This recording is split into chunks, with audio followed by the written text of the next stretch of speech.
श्री गिरिराज धरानी की जय। श्याम सुंदर श्री हमने महारानी की जय। श्री वल्लभाधीश की जय। आज के आनंद की जय। आनंद गनारे वाले की जय।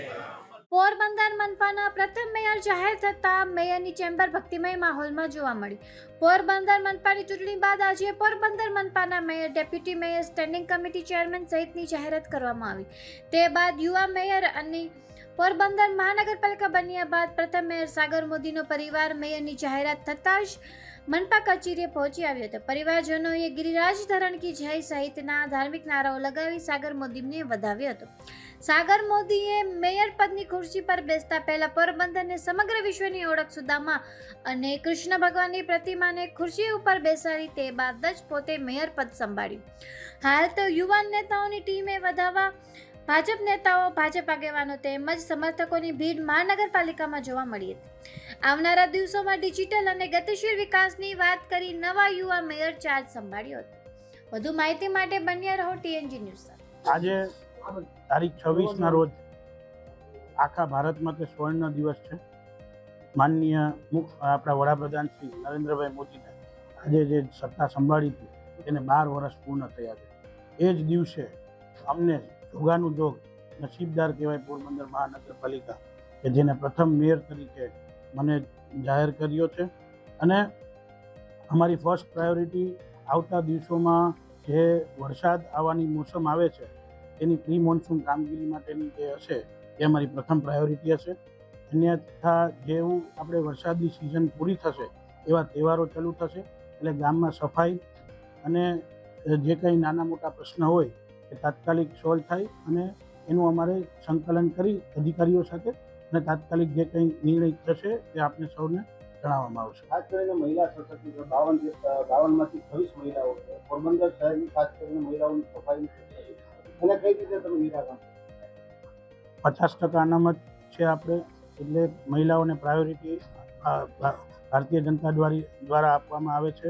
અને એ જ અનુક્રમે આજે અમારી સાથે જે 52 કોર્પોરેટરો મારા સહિત છે એમાં 26 મહિલાઓ છે. એમાંથી એક મહિલાઓને મુખ્ય હોદ્દામાં પણ આ સ્થાન આપ્યું છે પાર્ટીએ. અને મહિલાઓને જે કંઈ પ્રશ્ન હશે તે તાત્કાલિક નિરાકરણ આવે એવું અમારું પ્રાયોરિટી હશે. ભૂતકાળમાં ભ્રષ્ટાચારને હવે તમારું શાસન છે એ પારદર્શિકતા હશે ને લોકોને ભૂતકાળમાં ક્યારેય એવું કંઈ સાબિત થયું નથી અને આગામી દિવસોમાં એવું કંઈ થવાનું નથી એવી હું આપને ખાતરી આપું. તમે પોરબંદરની શહેરની જનતાને શું ભેટ આપશો? તમે મેયર પદ પેલા પ્રથમ મેયર બન્યા, હવે તમે લોકોને શું આપશો? રોજ કંઈક ને કંઈક આપતા રહેજો. આજનો દિવસ તો રહેવાતું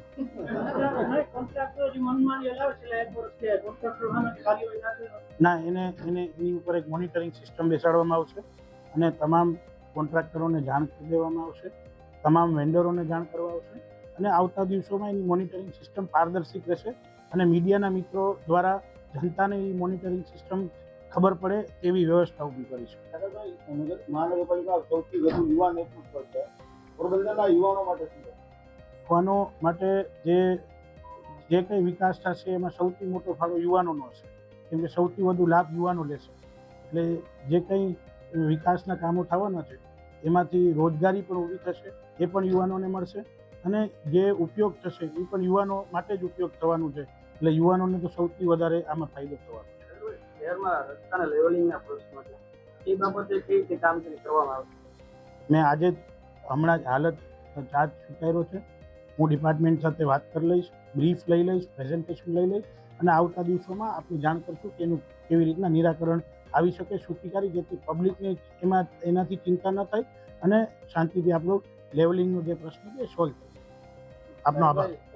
મહાનગરપાલિકા બન્યો 1.5 વર્ષ થયું પણ ગામમાં હજી કોઈને મહાનગરપાલિકા થયો કોઈ અનુભવ નથી. ગામમાં એટલા પ્રશ્નો છે. આને લઈને કોઈ આયોજન કરવું, ખાસ કરીને ડેવલપમેન્ટનો પ્લાન, ટીપી પ્લાન દબાણો એટલા છે. આપણે આવતા દિવસોમાં આના માટે ચોક્કસપણે મન ખોલીને ચર્ચા કરીશું અને આવતા દિવસોમાં આપણે ખૂબ વધુ આપણે લોકો મળતા રહે એવી મારી શુભેચ્છા અને વિનંતી. સૌનો આભાર. રોજ નવા અપડેટ્સ જોવા માટે અમારા પેજને ફોલો કરવાનું ભૂલશો નહીં.